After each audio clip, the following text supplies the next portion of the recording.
नमस्ते. आजची एक unique recipe आहे बॉम्बे वडा आणि त्यासाठी लागणारी बॉम्बे चटणी. वडा पाव खाऊन नेहमी कंटाळा आला आहे, त्यासाठी आता वेगळी रेसिपी नक्की ट्राय करा. एका पॅनमध्ये कढीपत्ता घेऊ, असा त्यानंतर आपण जिरी आणि मोहरी एक चमचा घालून चांगले फ्राय करून घेऊ. त्यानंतर आपल्याला त्यामध्ये हिरवी मिरची लसूणची पेस्ट टाकायची आहे आणि ती बी चांगली फ्राय करून घ्यायची. आणि ती फ्राय झाली की त्यात अर्धा चमचा हळद टाकून घ्यायची आहे. नंतर आपण जे 5-6 बटाटे उकडलेले आहेत ते एका ताटात मिक्स करून मग त्यामध्ये आपल्याला हा मसाला त्यात मिक्स करायचा आहे.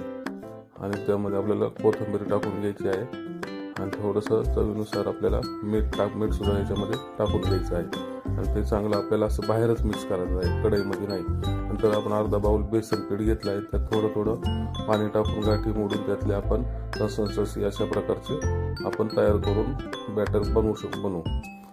नंतर आपण असं बॅटर तयार झालं की त्यामध्ये आपल्याला मीठ टाकायचं आहे. मीठ थोडंसं जास्त टाकायचं आहे, कधीही मीठ थोडंसं नॉर्मली जास्त टाकायचं.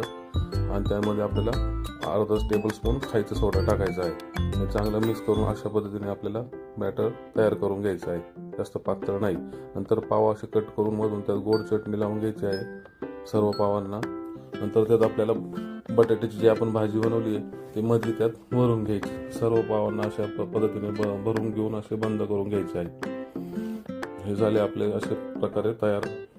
त्यानंतर आपण त्याच बेसन पिठामध्ये डीप करून चांगले असे हाय फ्लेमवरती तळून घ्यायचे. कमी तेलात तळायचे नाही, तर तेल पकडतात पाव. हाय फ्लेमवर करायचे, अजिबात तेल पकडत नाही. नंतर अशा पद्धतीने ब्राऊन कलर येईपर्यंत आलटून पलटून सर्व बाजूने आपण त्याला परतून घ्यायचे आहे. अशा पद्धतीने तयार आहे बॉम्बे वडा. सर्व करून घ्या. नंतर तुम्ही त्याला कट करून खाऊ शकता किंवा तसाही खाऊ शकता. आणि त्यासोबत जी चटणी लागते त्या चटणी एकदम सोपी आहे. त्यासाठी आपल्याला जो चुरा राहतो ना वड्याचा तो घ्यायचा, शेंगदाणे घ्यायचे, लसूण घ्यायचा, मीठ घ्यायचं, 1 चमचा लाल तिखट घ्यायचं आणि खोबऱ्याचा किस घ्यायचा आहे. तो खोबऱ्याचा चुरा असतो तो. हे सर्व घेऊन एका आपल्याला मिक्सरच्या भांड्यामध्ये अर्धी वाटी पाणी टाकून त्यात चांगलं आपल्याला पेस्ट करून घ्यायची. जशी पातळ कमी लागेल तसं तुम्ही पाणी टाकून तयार करू शकता. अशा पद्धतीने तयार होते ती. ही चटणी सुद्धा खूप छान लागते. ही सुद्धा बॉम्बेमध्ये खूप फेमस आहे. एकदा